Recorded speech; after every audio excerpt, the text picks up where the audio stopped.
ভগবতে বাসুদেবায়। আজকের বিষয়টি গুরুত্বপূর্ণ হতে চলেছে। মাসটি হচ্ছে জুলাই 2026, রাশি হচ্ছে তুলা রাশি। তুলা রাশি বা তুলা লগ্নের জাতক জাতিকাদের ক্ষেত্রে জুলাই 2026-এ অর্থনৈতিক অবস্থা কিরূপ হতে চলেছে, শিক্ষা, স্বাস্থ্য, কর্ম, প্রেম, বিবাহ ও বিবাহিত জীবন নিয়ে আলোচনা করব। ধৈর্য সহকারে আপনারা ভিডিওটি দেখবেন। আমার প্রিয় দর্শক বন্ধুকে আমার আন্তরিক অভিনন্দন, শুভেচ্ছা ও ভালোবাসা জানাই। আমি আশা করি অনাদির আদি গোবিন্দের অশেষ করুণায় আপনারা সকলেই কুশল আছেন। আমি কারো ব্যক্তিগত জন্মছক বা ন্যাটাল চার্ট নিয়ে বিচার বিশ্লেষণ করছি না। ঠিক জুলাই 2026-এর গ্রহ সন্নিবেশের মাধ্যমে একটি ছক প্রস্তুত করে তারপর বিচার এবং ফলাদেশ করব। সেটি হবে আপনাদের জুলাই মাসের গাইডলাইন। এরপরে আমি চলে আসছি। দেখুন, তুলা রাশিটি রাশিচক্রের সপ্তমতম রাশি এবং এই রাশির অধিপতি গ্রহ হচ্ছে শুক্র এবং এই রাশির ক্ষেত্রে শনি এবং বুধ শুভকারক গ্রহ এবং এই তুলা রাশির ক্ষেত্রে বৃহস্পতি, চন্দ্র, মঙ্গল এবং রবি এরা অশুভকারক গ্রহ।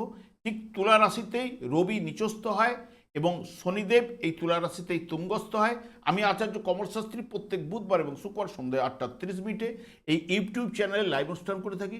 ঠিক ওই সময় আমাকে ফোন করলে আপনারা নিজেদের ভাগ্য বিষয়ে জানতে পারবেন।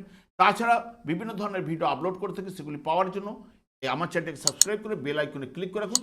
যখন আমি লাইভ অনুষ্ঠান বা যে কোনো ভিডিও আপলোড করলে আপনাদের নোটিফিকেশন পৌঁছে যাবে। আমি প্রথমেই দেখে নেব রাশিভাব দুর্বল রয়েছে না পীড়িত রয়েছে। দুর্বল থাকলে দুর্বল ফল পেতে বাধ্য, সবল থাকলে সবল ফল পেতে বাধ্য। আপনাদের তুলা রাশির রাশিপতি হচ্ছে শুক্র। সেই শুক্র 5ই জুলাই থেকে একাদশভাবে লাভভাবে কিন্তু অবস্থান করবে কেতুযুক্ত অবস্থায়। কেতু একাদশভাবে অবস্থান করলে একজন দেব অসুর গুরু হলেও তার অসুর কেতুকে নির্দেশ করে, কিন্তু এরা দুজনে যেহেতু একত্রে মিলনে অনেক সময় যেমন একজন নৈসর্গিক শুভকারক গ্রহের ফল প্রদান করে থাকে, কেতু অশুভ প্রভাব কিন্তু বিস্তার ঘটায়। দেখবেন এখানে আয়ের নতুন উৎস খোলার সম্ভাবনা কিন্তু আপনাদের ক্ষেত্রে এনে দেবে এবং পুরনো আটকে থাকা টাকার পাওয়া প্রবল সম্ভাবনা। তবে কেতু যুক্ত থাকার কারণে, যেহেতু কেতু বিচ্ছিন্নতাকে নির্দেশ করে, তাই প্রচুর অর্থ সাফল্য এলেও মনে মনে আপনি কিন্তু তৃপ্তি পাবেন না।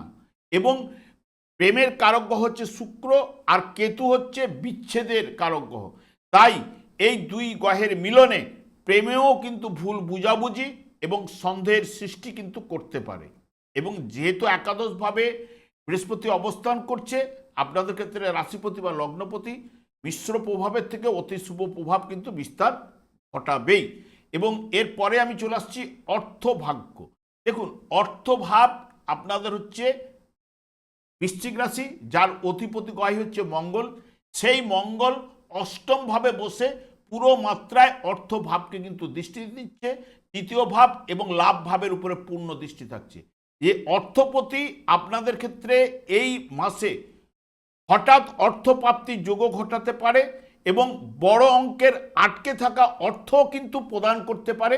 কারণ বৃহস্পতিও আপনাদের অর্থভাবের উপরে কিন্তু দৃষ্টি প্রদান করছে। কারণ বৃহস্পতি এমনিতেই কিন্তু ধনকারক গ্রহ।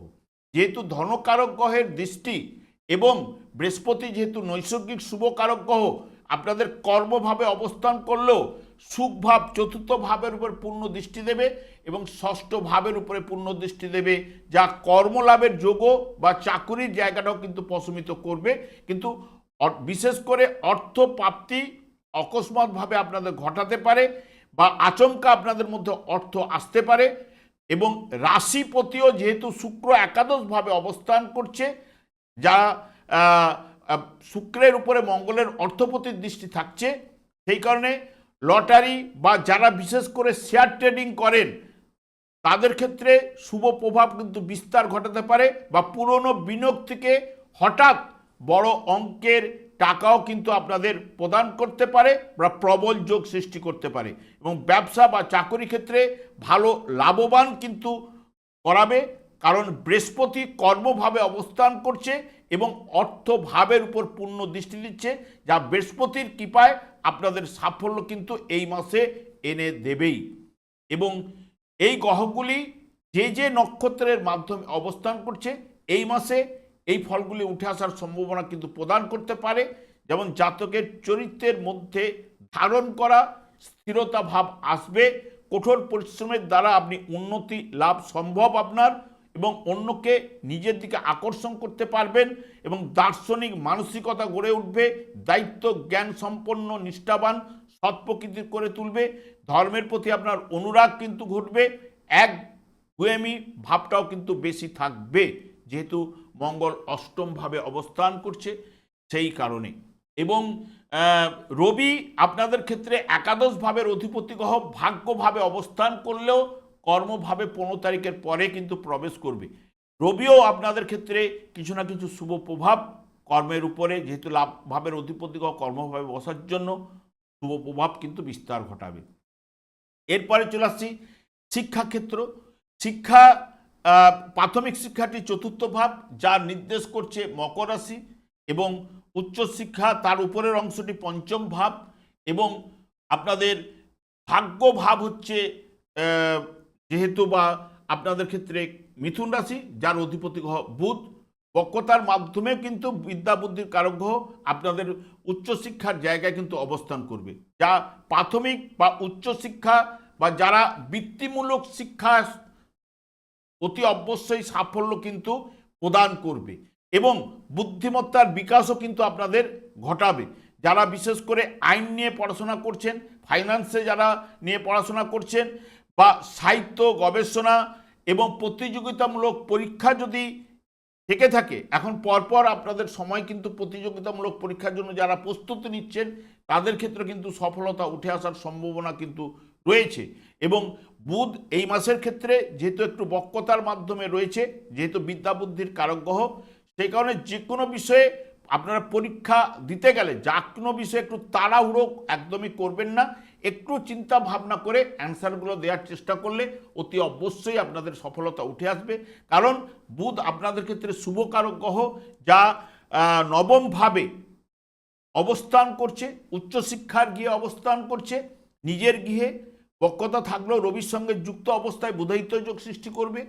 তবে 23শে জুলাইয়ের পর থেকে শুভ প্রভাব কিন্তু বিস্তার ঘটবে এবং রবিও ঠিক আপনাদের কর্মভাবেও প্রবেশ করবে। রবিও পূর্ণ মাত্রায় কিন্তু সাপোর্ট কিন্তু আপনাদের দেবে, এইটুকু জোর দিয়ে বলতে পারি। এবং এরপরে চলে আসছি প্রেম ও দাম্পত্য জীবনের ক্ষেত্রে। দেখুন, পঞ্চম ভাব অবস্থান করছে রাহু, পঞ্চম ভাব যেটি প্রেম প্রীতি ভালোবাসা ইত্যাদি ইত্যাদি নির্দেশ করে থাকে, যা আপনার ক্ষেত্রে রাহু অবস্থান করলেও বিশেষ করে আপনাদের অধিপতি গ্রহই পঞ্চম ভাবের অধিপতি গ্রহ ষষ্ঠভাবে শনিদেব অবস্থান করছে। এই যে রাহুর অবস্থান এবং প্রেমের কারক গ্রহ শুক্র যেহেতু কেতুযুক্ত অবস্থায় একাদশভাবে অবস্থান করছে, প্রেমে ভুল বুঝাবুঝি মতান্তর কিন্তু ঘটবেই। এটা দাম্পত্য জীবনের ক্ষেত্রেও কিন্তু ঘটাতে পারে, কারণ দাম্পত্য জীবন যেহেতু আপনাদের সপ্তম ভাব যেটি মেষ রাশি নির্দেশ করে, এর অধিপতি গ্রহই কিন্তু মঙ্গল অষ্টমভাবে অবস্থান করলো, যেহেতু পরিবারের জায়গায় দৃষ্টি প্রদান করছে, হয়তো স্বামী স্ত্রীর মধ্যে বা দাম্পত্য জীবনে প্রেমের ক্ষেত্রে মতান্তর ভুল বুঝাবুঝি জায়গাটা কিন্তু উঠে আসতে পারে। সেই কারণে পুরো মাত্রায় মাথা ঠান্ডা রেখে আপনাদের এই মাসটা কিন্তু চলতে পারলে আপনাদের ক্ষেত্রে কিন্তু ভালো দেখবেন। তা না হলে পুরনো সমস্যাগুলো কিন্তু মাথা চাড়া দিতে পারে, এইটুকু মাথায় রাখবেন। বা সেটি আপনাদের ক্ষেত্রে ভাগ্যের জায়গায় যেহেতু বুধ বসে রয়েছে, যা পুরাতন সমস্যাগুলোকে বাড়িয়ে তুলতে পারে ভুল সিদ্ধান্ত বা ডিসিশন নেওয়ার ফলে। তাই মাথা ঠান্ডা রেখে এই মাসটা চলতে পারলে দাম্পত্য জীবনের ক্ষেত্রে বলুন, প্রেমের ক্ষেত্রে দুটো জায়গা থেকে শুভ প্রভাব কিন্তু বিস্তার ঘটবে। এরপরে চলে আসছি স্বাস্থ্য বা রোগের ক্ষেত্র। দেখুন, আপনাদের স্বাস্থ্য এবং রোগের যেটি মীন রাশি নির্দেশ করে, যা মীন রাশিতে আপনাদের অবস্থান করছে কিন্তু শনিদেব, যা বিশেষ করে রাহুরও দৃষ্টি কিন্তু পড়ছে পঞ্চমভাবে অবস্থান করলেও রাহুরও দৃষ্টি কিন্তু ষষ্ঠভাবে থাকছে, যা স্বাস্থ্য বিষয়ে আপনাকে সচেতন হতেই হবে। এবং বৃহস্পতি ষষ্ঠভাবের অধিপতি গ্রহ ষষ্ঠভাবের উপরে দৃষ্টি থাকছে, যা পুরাতন সমস্যা আপনার বাড়তে পারে। যেমন আগে থেকে যেগুলো ইউরিক অ্যাসিডে যারা ভুগছিলেন, বা বাতের সমস্যায় যারা ভুগছিলেন, হাঁটুর সমস্যায় যারা ভুগছিলেন, তাদের ক্ষেত্রে জায়গাটা কিন্তু বাড়িয়ে তুলতে পারে। তবে শুক্র যেহেতু রাশিপতি একাদশভাবে অবস্থান করার কারণে পঞ্চম ভাবের উপরে দৃষ্টি প্রদান করবে, যেহেতু রাশিপতি গ্রহ তো সেই কারণে বড় ধরনের কোনো সমস্যা দেবে না বা নিরাময়ের জায়গাটাও কিন্তু আপনাদের প্রদান করবে এই শুক্র। এরপরে একদম সরাসরি চলে আসছি কর্মের জায়গায়। দেখুন, কর্মের জায়গায় বৃহস্পতি আপনাদের অবস্থান করছে কর্কট রাশিতে তুঙ্গস্থ অবস্থায়, এবং কয়েকদিনের জন্য আপনাদের ভাগ্যপতি গ্রহ বুধও কিন্তু কর্মভাবে অবস্থান করবে। ঠিক 7ই জুলাই আবার ভাগ্যভাবে কিন্তু প্রবেশ করবে। শুক্র আপনাদের রাশিপতি গ্রহ কর্মভাবে অবস্থান করলেও সেও কিন্তু 5ই জুলাই একাদশভাবে কিন্তু প্রবেশ করবে, যা আবার কর্মভাবেই রবিও অবস্থান, বৃহস্পতি এবং যেটি রবির যোগে যেটি আপনাদের ক্ষেত্রে যুক্ত অবস্থায় চাকুরিতে পদোন্নতি, বেতন বৃদ্ধি এবং মনের মতো জায়গায় চাকুরির বদলির প্রবল যোগ কিন্তু সৃষ্টি করবে রবি এবং বৃহস্পতি। এবং যেহেতু রবি সরকারি চাকরিকে নির্দেশ করে, বৃহস্পতি যুক্ত, বৃহস্পতি এখানে দ্বিতীয়, ষষ্ঠ এবং দশম ভাবের পুরো মাত্রায় কিন্তু দৃষ্টি প্রদান করবে, তার সঙ্গে চতুর্থ ভাবের উপরে দৃষ্টি প্রদান করবে, যা কর্মলাভের যোগও কিন্তু এই মাসে কিন্তু উঠে আসতে পারে, বা এখন পরপর মাসগুলোতে বৃহস্পতি কিন্তু আপনাদের কর্মলাভের যোগটাকে সৃষ্টি করবে। এবং অফিসের বস বা উচ্চপদস্থ ব্যক্তির প্রশংসাও বা সাহায্য আপনি কিন্তু পাবেন, এবং বড় কোম্পানি থেকে চাকরির অফার বা লেটার আপনাদের কিন্তু প্রদান করতে পারে, বা ইন্টারভিউ দেওয়ার জায়গা কিন্তু সাপোর্ট কিন্তু নিয়ে আসতে পারে। ব্যবসা বাণিজ্যে অত্যন্ত শুভ প্রভাব, ভালো মুনাফা লাভের জায়গা কিন্তু নিয়ে আসবে, যা বড় চুক্তি বা প্রজেক্ট পাওয়ার যোগও কিন্তু নিয়ে আসতে পারে। যারা বিশেষ করে ক্রিয়েটিভ ফিল্ডে রয়েছেন বা মিডিয়া লাইনে, সোশ্যাল মিডিয়াতে যারা রয়েছেন এবং ফ্যাশনে যারা রয়েছেন, হোটেল ম্যানেজমেন্ট যারা করছেন বা হোটেল ব্যবসা যারা করেন, বা জুয়েলারি, রেস্তোরাঁ এবং কসমেটিক, খাদ্যদ্রব্যের ব্যবসায়, এগুলো কিন্তু সাফল্য কিন্তু এনে দেবে। এই মাসে রেকর্ড পরিমাণে আর্থিক লাভের জায়গা কিন্তু ঘটাতে পারে বৃহস্পতি এবং মঙ্গলের কৃপাতে, কারণ অর্থভাবে অর্থপতির দৃষ্টি থাকবে এবং ধনকারক গ্রহ বৃহস্পতির দৃষ্টি যেহেতু প্রদান করবে, যা আর্থিক লাভ কিন্তু রেকর্ড পরিমাণে আসার সম্ভাবনা কিন্তু প্রদান করতে পারে। তবে পূর্বজন্মের কর্মফলদাতা হচ্ছে শনিদেব, যে শনিদেব বুধের নক্ষত্রে থাকায় এবং বুধ যেহেতু কর্মফলের জায়গায় অবস্থান করায় 7ই জুলাই থেকে, তাই পূর্বজন্মের যদি কর্মফলের যদি স্বীকৃতি বা শুভ প্রভাব যার জমা রয়েছে, তার ক্ষেত্রে এই মাসে দেখবেন অতি শুভ প্রভাব তার ক্ষেত্রে কিন্তু ঘটবে। কর্মলাভের যোগ বলুন, বা ব্যবসা বাণিজ্যে উন্নতি বলুন, পারিবারিক সমস্যাগুলো থেকে বেরিয়ে আসতে পারবে, দাম্পত্য জীবনে শুভ প্রভাব কিন্তু বিস্তার ঘটাবে, ইত্যাদি ইত্যাদি শুভ প্রভাব। পূর্বজন্মের কর্মফল বা স্বীকৃতি যদি শুভ প্রভাব কিন্তু যদি থেকে থাকে, কারণ পঞ্চম ভাব যেটি নির্দেশ করে পূর্বজন্মের কর্মফল এবং নবম ভাবও নির্দেশ করে পূর্বজন্মের কর্মফল। যেটি পূর্বজন্মের কর্মফল দেবতা হচ্ছে শনিদেব, সেই শনিদেব ষষ্ঠভাবে বসে থাকলো পঞ্চম ভাবের অধিপতি গ্রহ, এবং শনিদেব বুধের নক্ষত্রে থাকায় বুধ একদম ভাগ্যভাবে নিজের গৃহেতেই কিন্তু অবস্থান করবে 7ই জুলাই থেকে, এখানে পুরো মাত্রায় অবস্থান করতে চলেছে। সেই কারণে পূর্বজন্মের কর্মফল পাওয়ার সম্ভাবনাও কিন্তু আপনাদের এই মাসে কিন্তু এনে দিতে পারে, এখন যতদিন এই জায়গায় বুধ অবস্থান করবে। তবে আমি সবসময় একটা কথাই বলি, শনিদেবকে সন্তুষ্ট করার কথা বলি, কারণ শনিদেব আপনাদের ক্ষেত্রে শুভকারক গ্রহ।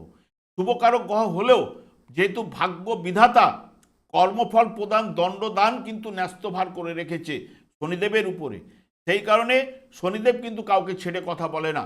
যেহেতু পূর্বজন্মের বা কলিযুগটি শনি এবং রাহুর দ্বারাই পরিচালিত, এবং কলিযুগের যুগধর্ম হচ্ছে হরেকৃষ্ণ মহামন্ত্র। এই হরেকৃষ্ণ মহামন্ত্র জপ করলে দেখবেন আপনার জীবনটা কিন্তু বদলে দিতে পারে। তার সঙ্গে সঙ্গে এই যে বৃহস্পতিও যার জন্মকালীন শুভ বলবান থাকলে, এবং কর্কট রাশিতে যার, তুলা রাশির জাতক জাতিকাদের কর্কট রাশিতে যার জন্মকালীন বৃহস্পতি অবস্থান করছিল, বৃশ্চিক রাশিতে যার অবস্থান করছিল, বা জন্মকালীন যার নিচস্থ অবস্থায় চতুর্থ ভাবে মকর রাশিতে অবস্থান করছিল, ষষ্ঠ ভাবে নিজের গৃহে মীন রাশিতে অবস্থান করছিল, তার ক্ষেত্রে কিন্তু বৃহস্পতি অতি শুভ প্রভাব বিস্তার ঘটবে। জন্মকালীন যদি শুভ বলবান থাকলে অতি অবশ্যই অক্টোবর পর্যন্ত কর্মলাভের যোগ তার ক্ষেত্রে কিন্তু ঘটবেই, এটুকু জোর দিয়ে বলতে পারি। এবং শনিদেব যার জন্মকালীন তুলা রাশির ক্ষেত্রে শুভকারক গ্রহ হলেও যদি মীন রাশিতে যার শনিদেব অবস্থান করছিল, অষ্টম ভাবে বিশ্বরাশিতে অবস্থান করছিল, আপনাদের দ্বাদশ ভাবে মীন রাশি এই কন্যা রাশিতে অবস্থান করছিল, তৃতীয় ভাবে ধনু রাশিতে যার অবস্থান করছিল, তার ক্ষেত্রে দেখুন নানান দিক দিয়ে তুলা রাশির জাতক জাতিকা তার ক্ষেত্রে নানান সমস্যা কিন্তু ঘটছেই, বাধা বিঘ্ন উপস্থিত হচ্ছেই। এটুকু তার জন্যই এই অশুভ প্রভাবগুলো কাটাবার জন্যই হরে কৃষ্ণ মহামন্ত্র আপনারা জপ করুন।